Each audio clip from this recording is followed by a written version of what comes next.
오늘은 2000년 전에 예수님께서 십자가 지시기 일주일 전에 메시아로서의 마지막 사명을 완수하시기 위해서 예루살렘으로 올라가신 날입니다. 이날 예수님이 예루살렘에 올라가실 때에 어린 나귀를 타고 올라가셨는데, 그렇게 한 것은 성경의 예언대로 예수님은 온유하고 지극히 겸손하셨기 때문입니다.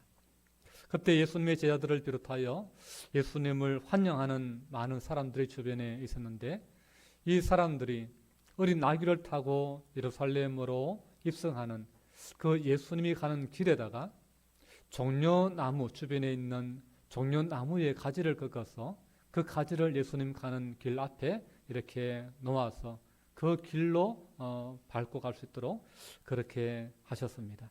그래서 이 예수님이 십자가 지시고 부활하시기 일주일 전에 이렇게 예수님께서 종려나무 가지를 밟고 예루살렘 성전으로 들어가셨다라고 해서 이날을 종려주일이다 이렇게 우리가 이야기하고 부활절 한 주 전을 종려주일로 지킵니다. 특별히 이 종려나무는 유대인들에게 있어서 아주 귀한 나무이고 중요한 의미를 가집니다. 이 종려나무 가지 잎이 이렇게 마치 햇빛이 쫙 이렇게 직선으로 눈부시게 비치는 듯한 그러한 가지의 형상을 하고 있기 때문에 승리를 상징해요. 그리고 그 종려나무에서 열리는 그 열매가 대추야자 열매라고 아주 달콤한 그러한 열매가 있고, 또 가지를 자르면 나오는 그 달콤한 물이 있습니다. 그래서 이렇게 많은 그러한 휴식과 또한 풍요를 얻을 수 있기 때문에 종려나무는 또한 안식과 풍요를 상징합니다. 사실 이제 예수님이 5일 뒤에 이제 금요일 되면 예수님께서 결박을 당하시고 순환을 당하십니다. 그리고 십자가를 지셔야 됩니다. 당시 십자가라고 하는 것은 오늘날의 십자가의 느낌하고는 전혀 다른 느낌이었습니다. 십자가라고 한다면 그것은 곧 비참하게 죽는 그 죽음을 떠올리게 됩니다. 절망과 공포, 고통의 상징이 바로 십자가였습니다. 그래서 아무도 십자가를 좋아하는 사람 그 당시에 한 명도 없었습니다. 십자가를 보는 것은 가능하면은 보지 않기를 원하고, 가능하면은 십자가에서 멀어지기를 원하는 것이 혐오의 대상이 바로 십자가였습니다. 사형을 당하는 사람조차도 하나같이 제발 십자가형만큼은 당하지 않기를, 너무 고통스럽기 때문에. 그래서 빨리 그냥 단칼에 참수형으로 그렇게 사형당하기를 바랄 정도로 십자가는 공포의 대상이었습니다. 그러나 하나님은 이 십자가가 기다리는 그 예루살렘으로 나아가는 길에 종려나무 가지를 깔아서 그 종려나무 가지를 지나가게 하십니다. 이것은 죽음과 공포 그리고 절망의 상징인 이 십자가가 이 후에는 죄와 사망의 권세를 이기는 종려나무 가지의 그 상징과 같이 승리의 상징이 바로 이 십자가의 상징이 바뀌어질 것을 예고하고 있는 것입니다. 또 십자가를 통해서 우리가 하나님 나라에 들어가는 영원한 안식을 누리게 되는 그러한 그 십자가의 승리로 말미암아 우리에게 주어질 그 놀라운 은혜를 우리에게 예고하고 있는 것이 바로 이 종려나무 가지를 이렇게 길에 폈다라고 하는 그 의미인 것입니다.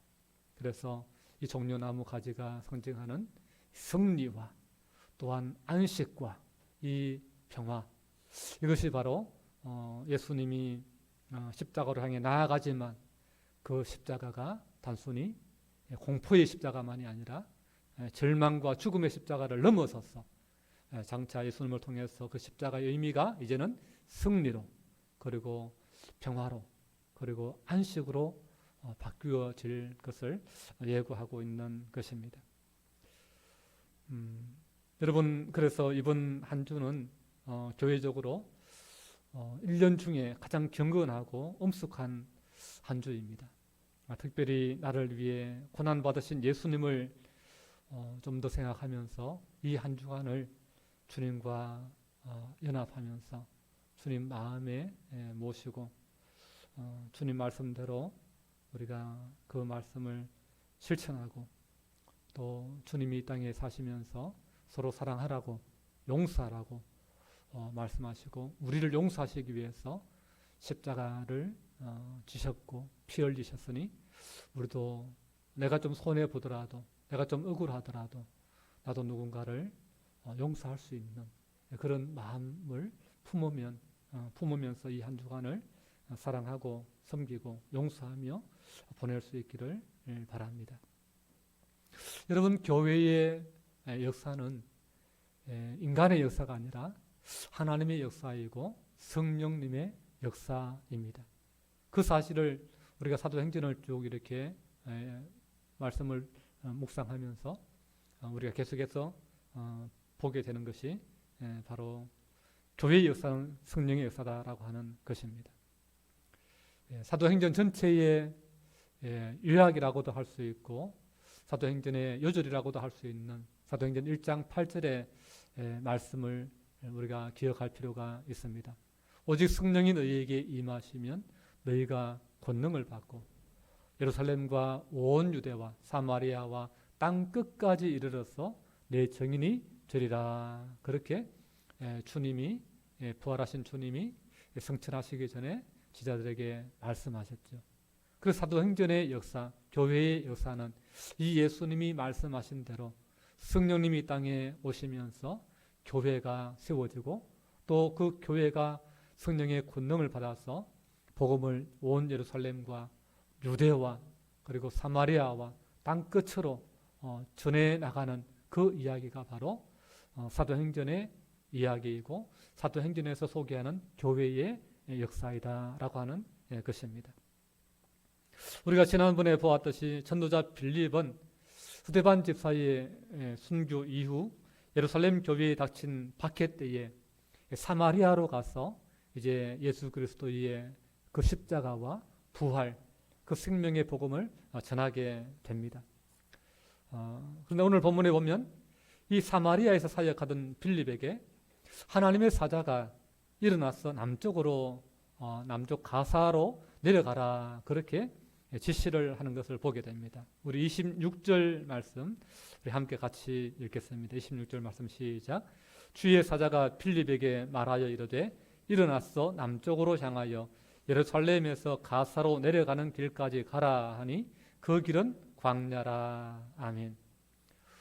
이 주의 사자의 지시를 따라서 빌립이 순종합니다. 사마리아에서 곧장 남쪽으로 내려가서 예루살렘에서 이제 남서쪽으로 가사를 향해서 내려가는 거예요. 여기서 말하는 가사는 여러분이 잘 아는 지명입니다. 어디냐고요? 지금 이스라엘과 지금 그 하마스가 전쟁을 하고 있잖아요. 어디서 하고 있습니까? 가자 지구에서 하고 있죠. 이 가자 지구가 바로 가사, 여기서 말하는 가사예요. 발음이 약간 우리 한글로 번역하다 보니까 발음이 좀 다른 거예요. 그래서 가자라고 해도 되고 가사라고 해도 되고 그런 것입니다. 그래서 가자 지구에 있는 가자 시티가 있습니다. 가자 시, 거기가 바로 가사라고 보시면 됩니다. 26절 끝에서 알 수 있듯이 이 가사로 가는 길은 예루살렘에서 쭉 남서쪽으로 내려가다가 남쪽으로 한창 밑으로 내려가서는 광야와 이렇게 맞닿아 있습니다. 그래서 그 길이 광야를 지나서 가사로 이렇게 연결되어 있습니다. 그런데 하나님은 왜 빌립을 갑자기 사마리아에서 그 가사 쪽으로 내려가라고 말씀하신 것일까요? 우리 27절 말씀, 28절 말씀 같이 읽겠습니다. 시작. 일어나 가서 보니 에디오피아 사람 곧 에디오피아 여왕 간다게의 모든 국고를 맡은 관리인 네시가 예비하러 예루살렘에 왔다가 돌아가는데 수레를 타고 선지자 이사야의 글을 읽더라. 아멘. 필립은 사마리아, 그리고 예루살렘에서 북쪽으로 한참 올라가서 사마리아에서 굉장히 성공적으로 사역을 잘 하고 있었습니다. 그래서 성령의 권능을 가지고 능력 있게 복음을 전파하고 또 귀신들을 쫓아내고 또 병자들을 고치면서 권능의 이 복음으로 이렇게 많은 사람들을 예수 믿게 하고 또 그들에게 세례를 주었습니다. 굉장히 사마리아 교회가 이제 그 땅에 세워지게 된 것이지요. 그렇게 성공적으로 잘 사역하고 있는 필립에게 어느 날 갑자기 하나님의 사자가 여기 사역을 내려놓고 남쪽 예루살렘 남쪽 가사 쪽으로 내려가라라고 하는 것입니다.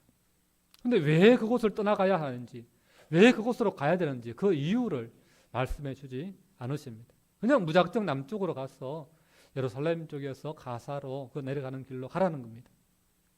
그러자 빌립은 따지지도 묻지도 않고 또 순종해서 사역을 내려놓고 남쪽으로 내려갔습니다. 여러분, 하나님이 명령하실 때는요, 우리가 너무 따지지 않았으면 좋겠습니다.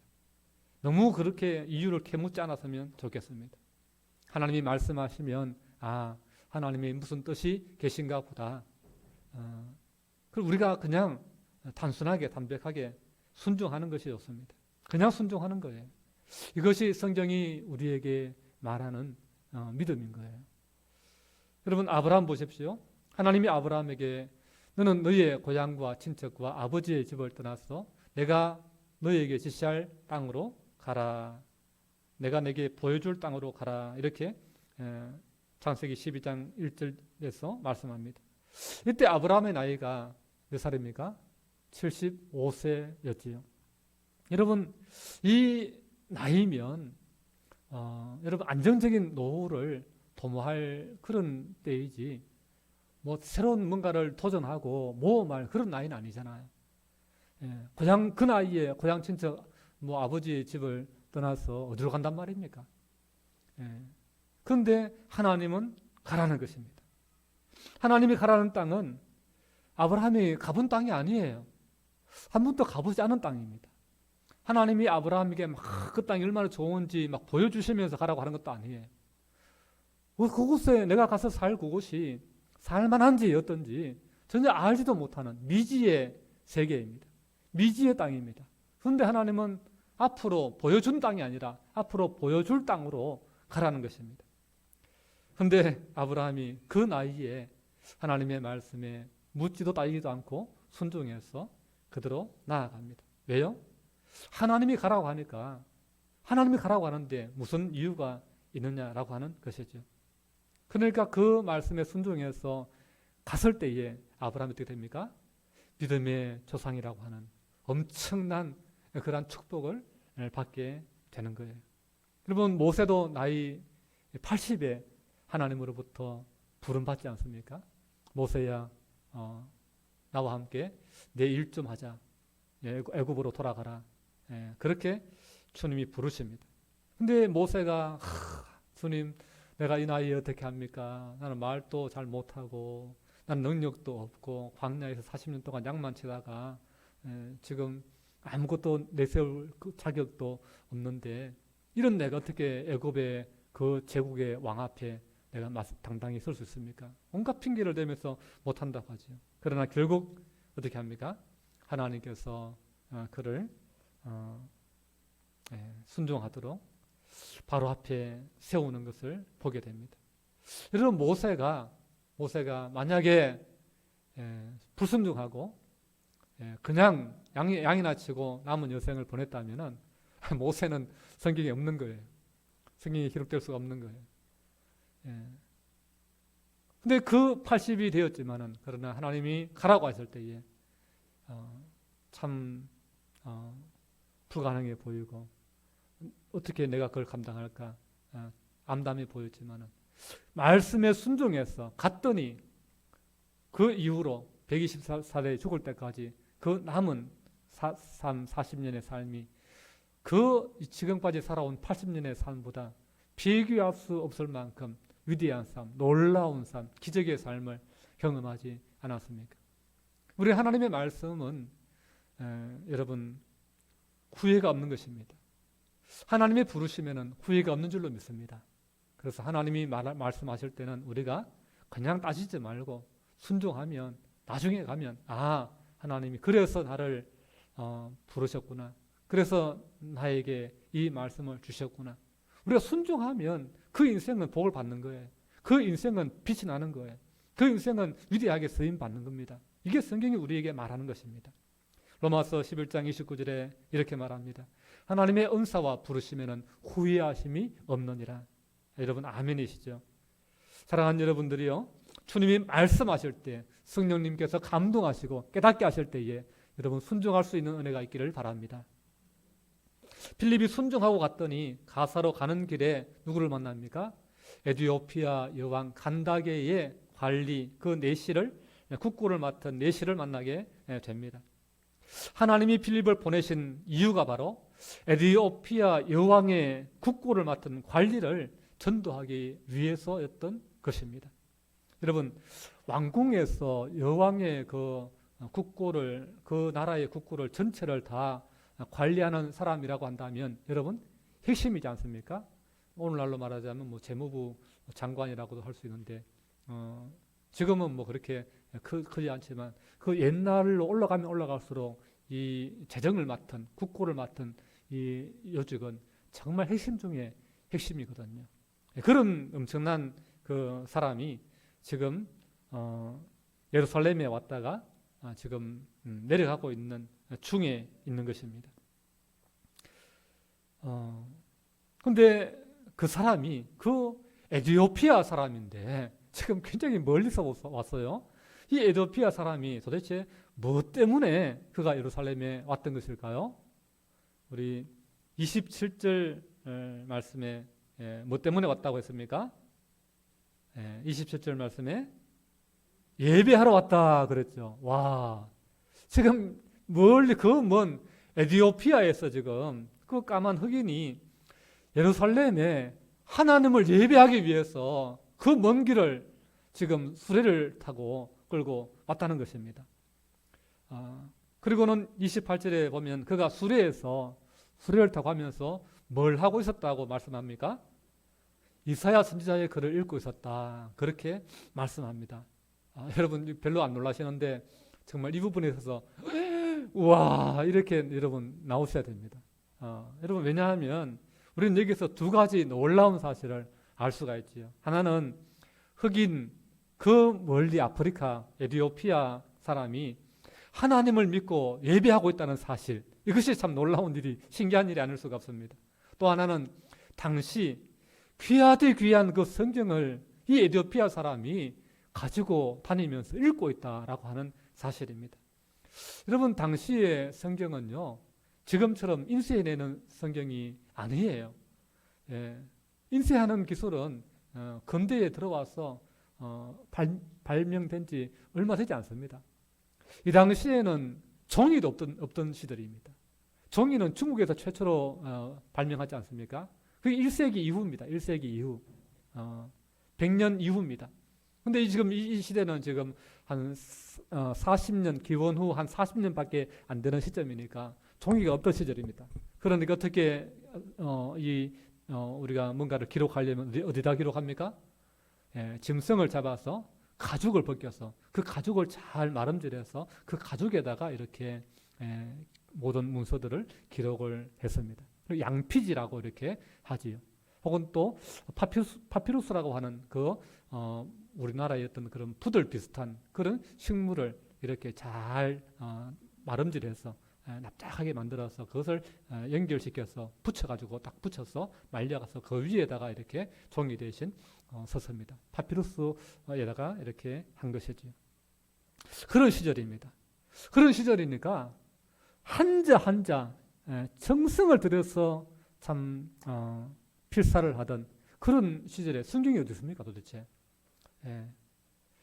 이 당시에 번역한 성경이 있긴 있었어요. 70인역이라고 해서 이집트 알렉산드리아에서 이렇게 유대인 학자 70명을 이렇게 모셔다가 그리스어로 번역한 성경이 있긴 있었습니다. 그러나 그것도 역시 사람이 필사를 했기 때문에 그 수량이 몇 권이 안 되었습니다. 그리고 엄청나게 귀한 성경이에요. 그런데 이 귀한 성경을 이 에디오피아 내시가 그걸 어떻게 구했는지, 구해다가 지금 그것을 불편한 수레를 타고 이동하는, 흔들리는 그 수레 안에서 그걸 지금 읽어보겠다고 지금 계속해서 열심히 읽고 있는 거예요. 와, 참 이 에디오피아 이 내시가 하나님을 믿는다는 것도, 예배하러 왔다는 것도 신기하고 놀라운 일인데, 그가 열심을 내어서 이만큼 성경을, 하나님의 말씀을 사모하고 있다라고 하는 사실이 너무나 놀라운 사실이 아닐 수가 없습니다. 신명기 4장 29절에 하나님은 이렇게 말씀하세요. 마음을 다하고 뜻을 다하여 하나님을 찾는 자를 내가 만나 주겠다 말씀하세요. 예레미야 29장 13절에 이렇게 말합니다. 너희가 온 마음으로 나를 구하면 나를 찾을 것이요 나를 만나리라, 그렇게 말씀하십니다.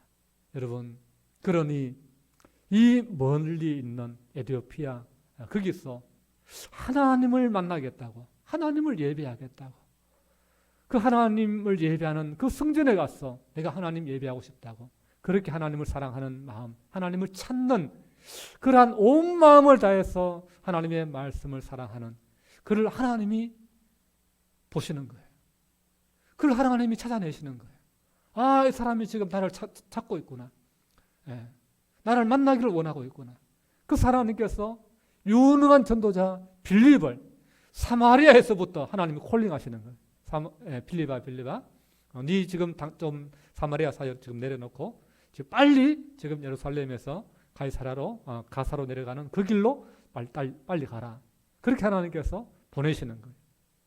그 빌립을 통해서 이 에디오피아 내시에게 하나님을 만나도록, 하나님의 아들 예수 그리스도를 만나서 구원받도록, 구원의 복음의 그 은혜를 입도록 하나님께서 은혜를 베푸시는 것입니다. 여러분, 우리가 하나님을 믿되 그냥 마지 못해서 근성근성으로 대충 그렇게 하나님을 예배하지 마시고, 정말 이 에디오피아 사람처럼 정말 우리가 간절한 마음으로 하나님을 찾고 또 하나님을 구하는 그러한 믿음으로 하나님 앞에 나아오는 저와 여러분 될 수 있기를 주님의 이름으로 축복합니다. 그러면 도대체 여러분 궁금하지 않습니까? 이 에디오피아, 저 아프리카 저 멀리 있는 그쪽 사람들이 어떻게 도대체 하나님을 이렇게 예배할 수 있는, 하나님을 믿게 되었을까? 그거 궁금하지 않습니까? 여러분, 그 비밀이 구약 성경에 있습니다. 열왕기상 10장에 있어요. 열왕기상 10장에 보면은 그때 왕이 누구냐면 솔로몬 왕이에요. 솔로몬 왕이 어떤 왕입니까?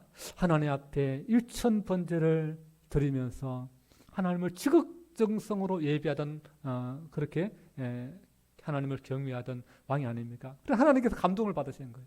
솔로몬아, 네가 나를 이렇게 사랑하고 나를 예배하니까 내가 너에게 주고 싶은 게 있다. 무엇이든지 말을 해라. 주겠다. 그러니까 솔로몬이 구한 게 뭡니까? 하나님, 나는 다른 것보다도 하나님, 내가 왕으로서 이 나라를 하나님의 뜻대로, 하나님의 말씀대로 잘 다스려야 되는데 나는 너무나 어린아이라서 이 백성들을 어떻게 다스려야 될지 모릅니다. 하나님, 그러니 나에게 이 백성을 잘 다스릴 수 있는 지혜를 주시죠. 지혜를. 그러니까 하나님께서 솔로몬에게 지혜를 주셨어요. 세상에서 가장 놀라운, 가장 뛰어난, 가장 총명한 지혜를 주셨어요. 그러니까 솔로몬이 왕으로 있으면서 너무 똑똑하니까, 하나님 주신 지혜로 다스리니까 이 소문이 퍼지는 거예요.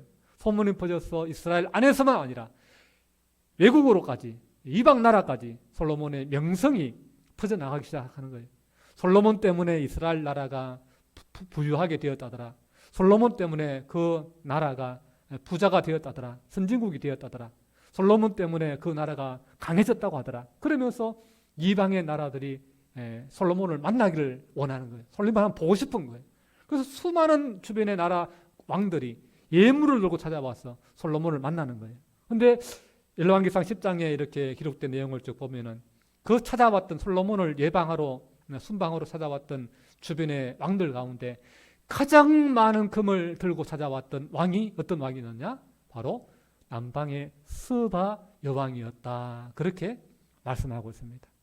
수많은 가장 많은 금을 황금을 가지고 또 많은 진귀한 예물들을 가지고 찾아온 거예요. 예.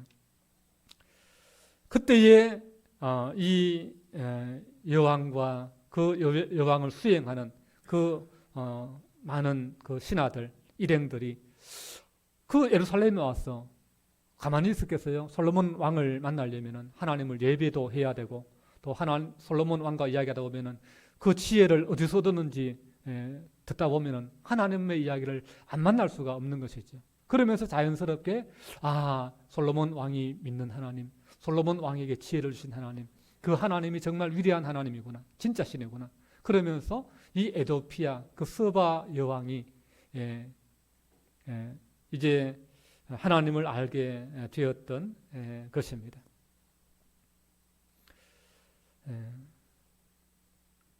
예수님은 그의 놀라운 가르침과 기적을 보고도 믿지 않는 마음이 강팍한 사람들을 향해서 서바 여왕이 그 멀리서 솔로몬을 만나러 찾아왔던 그 사실을 예를 들어서 주님이 책망을 하세요. 마태복음 12장 42절에 보면 이렇게 주님 말씀하십니다. 심판 때에 남방 여왕이 일어나 이 세대 사람을 정죄하리니 이는 그가 솔로몬의 지혜로운 말을 들으려고 땅 끝에서 왔음이거니와 솔로몬보다 더 큰 이가 여기 있느니라 그랬습니다. 우리는 이 예수님의 말씀을 통해서 남방 여왕 서바 여왕이 땅 끝에서 왔다라고 말씀하시는 이 표현에 우리가 조금 염두에 둘 필요가 있고 기억해 둘 필요가 있습니다. 그 당시 사람들은 일반적으로 어떤 지리적인 지식이나 이해의 폭이 상당히 좁았습니다. 지금이야 지도가 있으니까 얼마든지 뭐 인터넷 검색하면은 어느 나라가 어느 위치에 있고 뭐 얼마나 거리에 떨어져 있고 어떤 형태로 있고 어떤 사람들이 살아가고 있는지 문화가 어떤지 다 알 수 있습니다. 그러나 그 당시에는 미지의 세계입니다. 자기가 가보지 않은 곳은 전혀 모르는 그런 시대, 정보를 알 수가 없는 그런 시대입니다. 그렇기 때문에 가보지 않은 나라나 들어보지 않은 그런 지역에 대해서는 땅끝이다라고 하는 그런 막연한 생각들이 있었던 것입니다. 그래서 예수님이 가보지 않은 땅, 가볼 수도 없는 그 남방 서바 거기서 온 여왕이 땅 끝에서 왔다 그렇게 표현하신 것입니다. 그런데 지금 빌립에 의해서 복음이 지금 어디로 향하고 있습니까? 바로 땅 끝에서 온 그 에티오피아를 향하고 있다라고 하는 것입니다. 이게 지금 사도행전이 우리에게 지금 보여주는 성령께서 교회 가운데 이루어 가시는 그러한 복음의 역사라고 하는 것을 지금 말씀하고 있는 것입니다. 복음이 어디서 출발했습니까? 예루살렘에서 성령이 강림하심으로 말미암아 예루살렘의 복음이 전파되었습니다. 복음이 예루살렘에서 시작했습니다. 그리고 어디로 갔습니까? 바퀴로 말미암아서 이제는 온 유대와 그리고 사마리아로 복음이 갔습니다. 그런데 그 사마리아로 끝납니까? 아니지요. 사도행전 1장 8절에서 그 복음은 예루살렘과 온 유대와 사마리아와 그 다음에 어디로? 땅 끝까지 이르러 내 증인이 되리라 그렇게 예고하고 있지요. 그 주님의 말씀이 오늘 이 사도행전 8장에서 지금 첫 번째로 땅 끝인 에티오피아를 향해서 지금 복음이 나아가고 있다라고 하는 사실을 우리에게 보여주는 것입니다. 하나님의 말씀이 너무나 놀랍게 정말 하나도 틀림없이 그대로 이루어지고 있다라고 하는 사실이죠. 우리 29절에 30절 말씀, 29절 30절 말씀 같이 읽습니다. 시작. 성령이 빌립들어 이르시되 이 수레로 가까이 나아가라 하시거늘 빌립이 달려가서 선지자 이사야의 글을 읽는 것을 듣고 말하되 읽는 것을 깨닫느냐. 아멘. 성령께서 빌립에게 수레로 가까이 나아가라.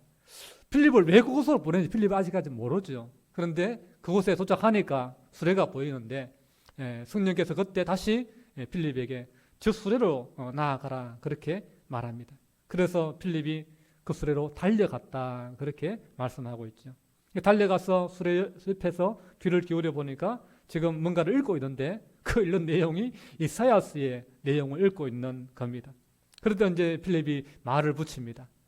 그 당신이 지금 그 읽고 있는 그 성경의 내용 지금 이해하고 있습니까? 그러니까 이 에도피아 관리가 있긴 있는데 지금 이것을 누가 해석해 주는 사람, 지도해 주는 사람이 없으니까 내가 지금 무슨 의미인지 여기서 누구를 말하는지 내가 지금 이해를 못하겠다. 그렇게 도와달라고. 당신이 좀 이렇게 이 성경을 알면 좀 수레에 올라와서 내 옆에 앉아서 좀 이렇게 설명해 달라고 그렇게 요청을 합니다. 여러분 에도피아 내시가 읽은 내용과 그가 궁금해한 것이 무엇일까요? 우리 32절에서 34절 말씀 나와 있는데 우리 같이 32절에서 34절 말씀까지 같이 읽습니다. 시작. 읽는 성경 구절은 이것이니 일러서되 그가 토살자에게로 가는 양과 같이 끌려갔고 털 깎는 자 앞에 있는 어린 양이 조용함과 같이 그의 입을 열지 아니하였도다. 그가 굴욕을 당했을 때 공정한 재판도 받지 못하였으니 누가 그의 세대를 말하리요. 그의 생명이 땅에서 빼앗김이로다 하였거늘 그 내시가 빌립에게 말하되 청컨대 내가 묻노니 선지자가 이 말한 것이 누구를 가리킴이냐 자기를 가리킴이냐 타인을 가리킴이냐. 아멘. 지금 이사야 53장의 지금 내용들을 이 내시가 읽고 있는 중입니다. 이사야 53장의 내용 여러분 또 아시다시피 어떤 내용입니까? 고난받는 종에 관한 말씀입니다. 장차 오실 메시아가 하나님이 보내실 만왕의 왕 그리스도가 죄가 없는데 그 하나님의 아들이신데 하나님과 같은 분인데 그를 사람들이 알아보지 못하고 그에게 죄를 뒤집어 씌웠어. 불의한 재판을 가해서 그를 십자가에 못 박아서 피 흘리게 해서 그를 죽일 것이다. 그를 죽일 것이다. 억울한 재판, 불공정한 재판을 받고 그가 죽임을 당할 것이다. 그런데 그가 죽는 것은 자기 죄 때문에 죽는 것이 아니라 다른 사람의 죄로 말미암아서 대신 죽는 것이다. 그렇게 성경은 예언해 놓고 있다라고 하는 것입니다. 이 놀라운 예언을 도대체 무슨 의미인지 이 예언에서 모든 다른 사람의 죄를 대신해서 짊어지고 대신 피 흘려 죽는 이 사람이 누군지 알고 싶다는 거예요. 그러니까 빌립이 이것은 바로 얼마 전에 지난 6월절 때에 그 골고다 언덕에서 십자가에 피 흘려 달려 돌아가시고 3일 만에 다시 부활하신 예수님이라는 분이 있다. 하나님이 바로 오늘 이 시대에 이 예언의 말씀을 이루셨어. 우리에게 그 주님을 나타내시고 그 주님을 믿는 자들은 누구든지 구원받고 죄와 사망의 권세에서 해방시키시고 하나님의 나라 천국에 들어갈 수 있는 하나님의 자녀가 되게 해주셨다. 그렇게 이 복음을 전하게 된 것입니다. 오늘 이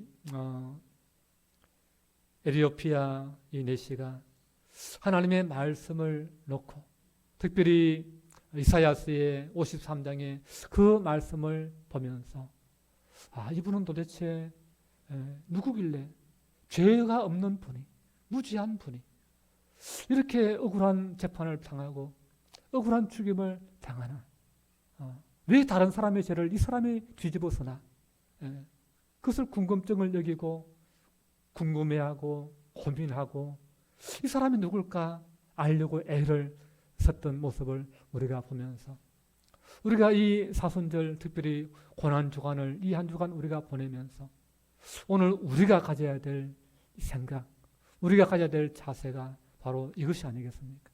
그냥 사순절이 되었으니까 사순절이 이거니 하고 주일 지나면 또 잊어버리고 살아가는 것이 아니라 예수님이 왜 십자가를 지셨나?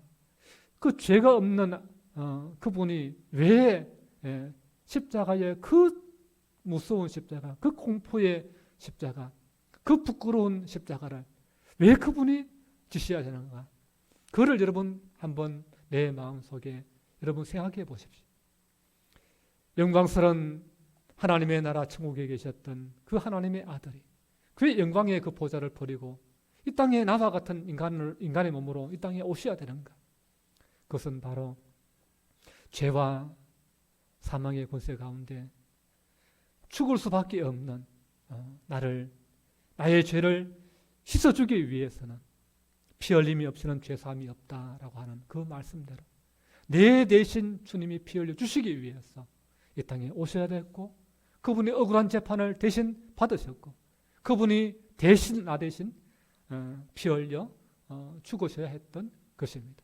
그 보혈로 말미암아 오늘 내 죄가 사함받고 우리는 사망의 모든 권세에서 해방된 줄로 믿습니다.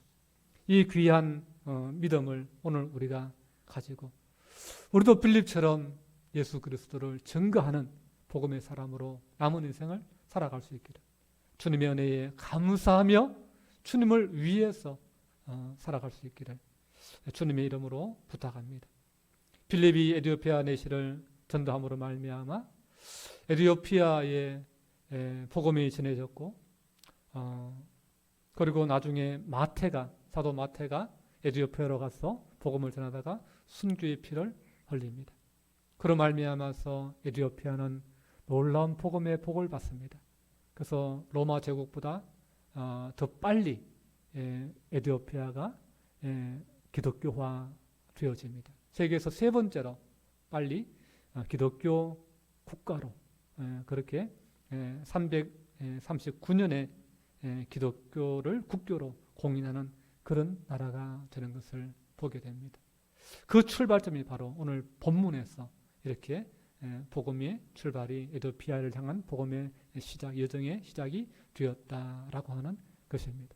오늘 우리가 한 영혼을 전도하고 한 영혼에게 복음을 전한다면 이것은 먼 미래에 하나님이 어떻게 이 복음의 놀라운 부흥을 우리를 통해서 나타내실지 우리는 알 수 없습니다. 하지만 우리가 오늘 이 말씀을 보면서 하나님이 하실 일을 믿고 우리도 믿음으로 순종하며 나아갈 수 있는 복음의 사람 다 될 수 있기를 주님의 이름으로 축복합니다. 기도하겠습니다. 거룩하신 아버지 하나님, 이 시간 생명의 복음 예수 그리스도로 말미암은 그 구원의 놀라운 역사를 다시 한번 우리가 봅니다. 성령님께서 복음의 사람들을 하나님께서 말씀하시고 또 강권하셔서 하나님이 예비한 사람들 만나게 하시고 그들을 통해서 복음이 땅 끝까지 전파되도록 말씀대로 이루어 가시는 역사를 보게 됩니다. 오늘 또 하나님 이 역사를 완성하기 위해서 세계 각국에 나가서 많은 선교사님들이 복음의 사역들을 감당하고 있습니다. 우리가 멀리 나가서 복음을 전하지 못한다 할지라도 오늘 우리의 하나님 말과 행실, 믿는 자답게 그리스도인답게 우리가 예수 그리스도를 사랑하고 또 예수 그리스도의 말씀에 순종함으로 하나님 우리도 복음의 증인으로 살아갈 수 있는, 우리도 빌립의 길 또 에티오피아 그 내시의 길을 걸어갈 수 있는 복음의 사람 다 되게 주님 도와 주시옵소서. 모든 말씀 예수님 이름으로 기도하옵나이다. 아멘.